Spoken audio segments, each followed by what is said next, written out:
Hello, my name is Brian Hymel. I'm the founder of FSBITOOLS.com. We have two very special guests joining us today. We have David Kotok, who is the Chief Investment Officer for Cumberland Advisors. Mr. Kotok co-founded Cumberland in 1973. His articles in financial market commentary have appeared in the New York Times, the Wall Street Journal, Barron's, and other publications. He's also a frequent contributor to CNBC programs.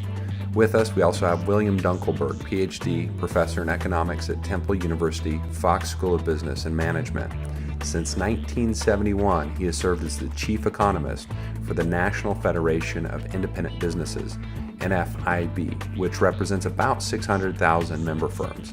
Mr. Kotok, Mr. Dunkelberg, thank you very much for joining us today.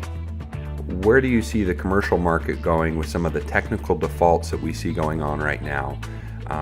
There's been estimates from different publications come out that commercial real estate defaults could be anywhere from $1 trillion to $3 trillion that we still haven't seen yet. What are your thoughts on the commercial real estate market? Well, we're going to have some problems there too. Luckily, they're not coming at exactly the same time we're having the residential real estate problem.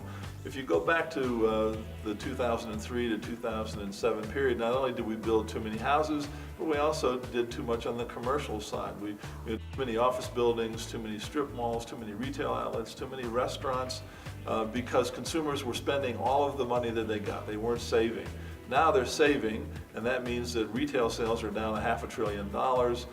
So now the weaker sales are spread over too many firms, if you will, too many buildings, and so we're shutting them down. So that means that over the next few years, a lot of commercial real estate property will come on the market.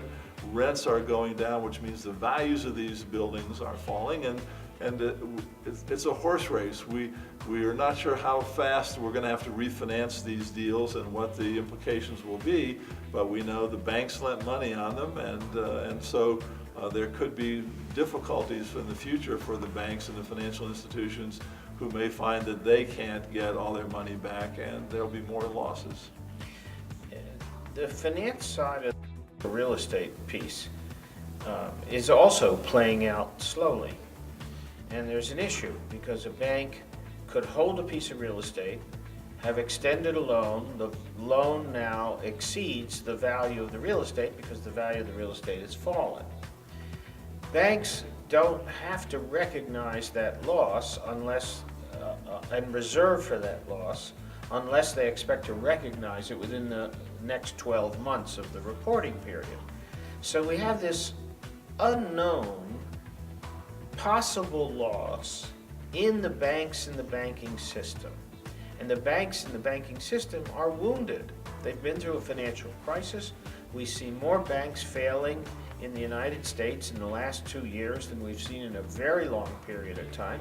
And we know by the troubled bank lists of various services that there's somewhere between 700 or 800 to 2,000 banks that are in some questionable status. They may be able to survive, but they're weak, or they may have to be resolved by the federal regulators because they're too weak to continue. But they're in some kind of status, and some of them, most of them, have some real estate which has secured loans to customers and businesses and individuals and what have you. And so we have an unknown number. An unknown number in financial markets puts a cloud over everything.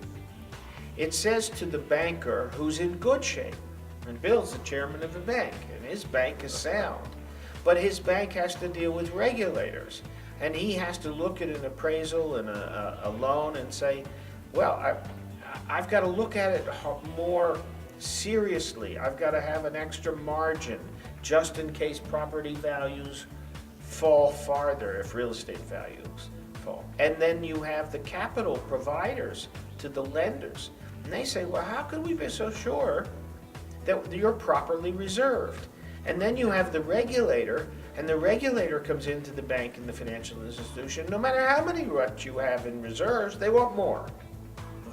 They want everything out of you, but the one thing they don't want you to do is to take a risk where you might make a profit because they're putting so much pressure on you. So you have a wounded sector.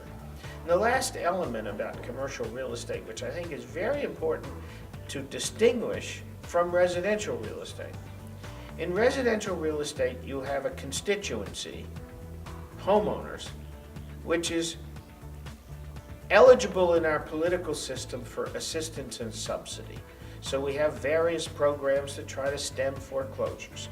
We have ways in which we try to keep people in their houses. We have the Congress who's voting funds in ways in which to support that. There's a political constituency, maybe rightfully so. I don't want to say yes or no. I happen to think it's a good thing. I don't think we accomplish anything by kicking people out on the street with their furniture. So that constituency helps dampen the pain of a terrible residential real estate correction. There's no political constituency for the commercial real estate. No congressman has sympathy for a mall owner or for an apartment complex developer. There's no body which would offer, and there's huge pressures. So while the commercial real estate market and the commercial real estate asset class may be smaller than the residential real estate asset class, the amount of suffering and loss in it could be greater because it doesn't have the subsidy and support. Thank you for joining us today. Please visit FSBITOOLS.com for weekly updates on all things real estate.